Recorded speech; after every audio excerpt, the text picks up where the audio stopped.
You know, it's interesting that over the past couple of events, the UFC have given out more than one single award for different things.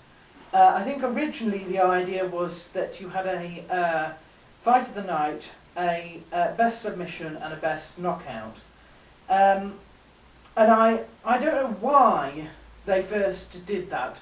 I do wonder if it was something to do with trying to encourage finishes and encourage exciting performances as well as technically good game plans. One can only speculate, but it is interesting that they start to give out more of these awards each time.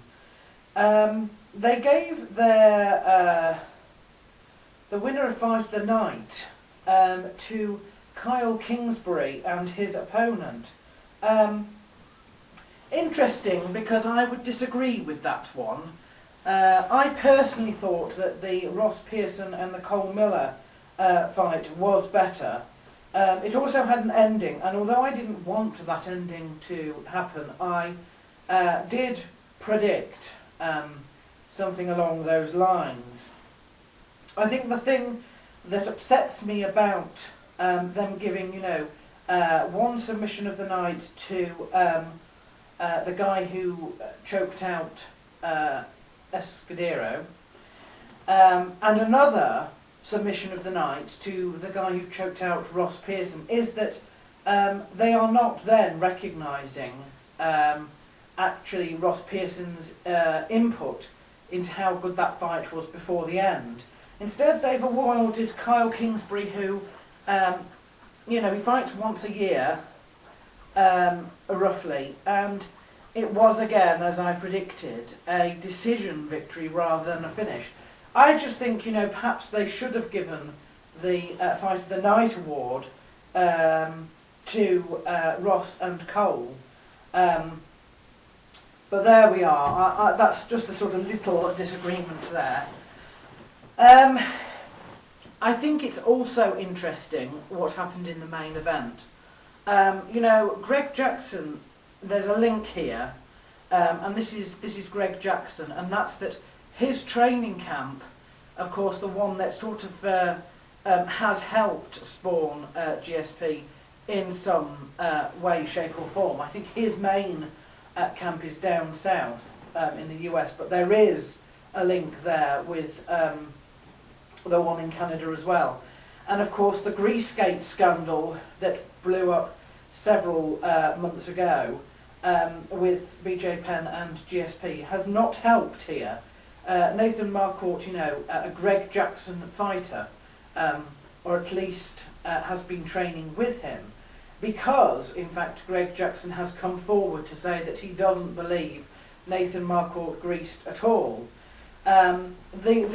It was rather bizarre, because what happened very early on in the match was, as I said, you know, once down on the ground, Palares would try for a heel hook or some form of leg bar, and I didn't think that he would be able to be strong enough to use that manoeuvre to finish.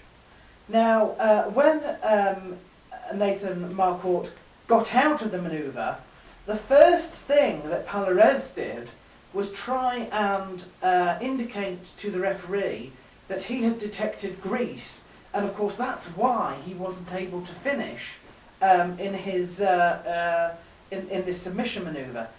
By doing that, he actually foiled his own plan, because he then got hit by Nathan Marquardt and he never recovered. There was a little bit of, you know, pounding on the ground, and that was it. You know, Nathan Marquardt was subject after that to inspection by the referee at the time and by state officials for the Athletic Commission as well, all of which have sort of cleared him. And in all the things that I've seen of him since, he's been very nice about it, saying how he thinks Palares, you know, might have been confused by his, you know, the fact that he warmed up before the event and stuff like that. I would not have been so nice, because I think that is nothing but creating trouble, you know, based on who Nathan Marquardt has been associated with, and just on the fact that he couldn't be, you know, he wasn't finished. It almost looked like it had been planned. I think that's very, very. I think it's appalling. I really do, and I'm quite surprised that you know, you'd have that happen in a main event, because it looked so staged as well. The way he sort of held his hands up. Oh no! Nathan has escaped from my submission, and it is all because, you know, naturally he's greased up, and you know, otherwise I would have finished him. Yeah. Yeah.